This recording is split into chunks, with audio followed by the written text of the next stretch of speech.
Captain Ibrahim Traore, the transitional president of Burkina Faso, as the leader of a unified African government.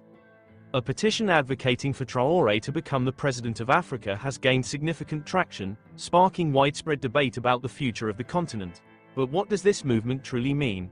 And could such a transformation actually happen? Let's dive in. The petition states, and I quote, "The existing divided leadership in Africa has led to disparities in growth, development, and equality across the continent. This petition aims to dissolve colonial borders and bring together the diverse nations of Africa under collective leadership for a more united, robust Africa. We propose Ibrahim Traore, the current president of Burkina Faso, to be the unified president of Africa.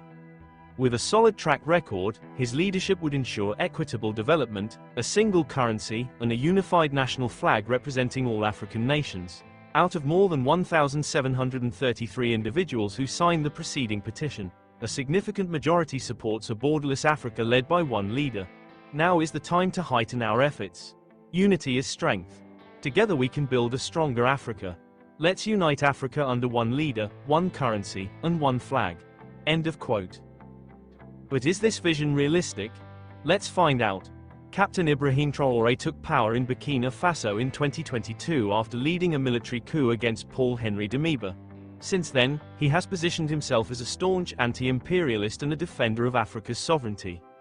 Under his leadership, Burkina Faso has cut ties with Western influences, especially France, and has sought stronger partnerships with African nations and emerging global powers like Russia and China. The petition for Traore's continental presidency stems from widespread dissatisfaction with Africa's current political leadership. Many believe existing leaders are too aligned with Western interests, neglecting the welfare and development of their own people. The movement behind the petition argues that Africa needs a leader who will, 1. Champion African sovereignty by reducing reliance on Western institutions and aid. 2. Unify the continent to create a single, powerful African entity. 3. Combat corruption by removing leaders accused of mismanagement and self-enrichment. 4. Promote self-reliance by fostering economic growth, industrialization, and technological advancement. This sounds like a great idea, but it's not a new concept. Leaders like Kwame Nkrumah, Muammar Gaddafi, and Thomas Sankara all advocated for a United States of Africa. Yet, despite decades of Pan-African movements, a single African government remains a distant dream because there are major obstacles. Here are 4 key challenges standing in the way of this vision. Number 1. Political structure. Africa has 54 sovereign nations, each with its own government and interests. Unifying them under one presidency would require a massive political and constitutional overhaul. Number 2. Economic disparities. Some African nations have strong economies, like South Africa and Nigeria, while others struggle with extreme poverty. Merging such diverse economies would be a daunting task. Number 3. Colonial borders and ethnic divisions. The borders drawn by colonial powers have fueled ethnic and political tensions across Africa. A single leader would need to navigate these complex divisions. Number 4. Opposition from global powers. A strong, united Africa would challenge the dominance of Western powers, who may resist such a movement to maintain their influence over African resources and policies. Despite these obstacles, many Africans believe Traore is the ideal candidate to lead a united Africa.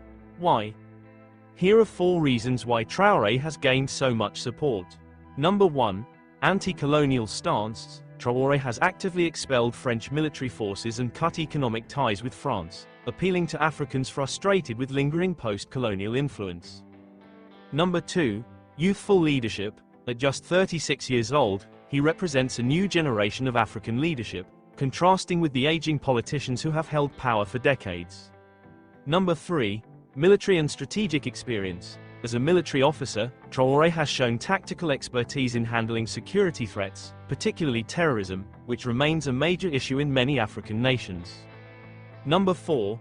Vision for self-sufficiency. He has promoted economic independence, the control of Africa's natural resources, and stronger regional alliances, particularly within the Sahel region. Supporters argue that Africa's current leadership has failed to address critical issues like poverty, corruption, and foreign exploitation. They see Traore as a symbol of resistance and change. Critics, however, believe that a single African leader is unrealistic. They point to the inefficiency of the African Union and the complex political landscape of the continent as major barriers. So far, African governments have ignored the petition, with many leaders seeing Traore's rise as a direct challenge to the status quo. Realistically, the idea of a single African president is unlikely to happen anytime soon. However, this petition is more than just a call for leadership change. It reflects Africa's deep-rooted desire for unity, self-reliance, and sovereignty. Whether or not Traore ever becomes the face of Africa's leadership, one thing is clear: a political shift is brewing. Will Africa see a new era of Pan-Africanism? Only time will tell. What do you think? Should Africa have one leader? Is Ibrahim Traore the right person for the job? Let us know in the comments below. Don't forget to like, share, and subscribe for more content on African politics and global affairs. Thanks for watching. See you in the next video.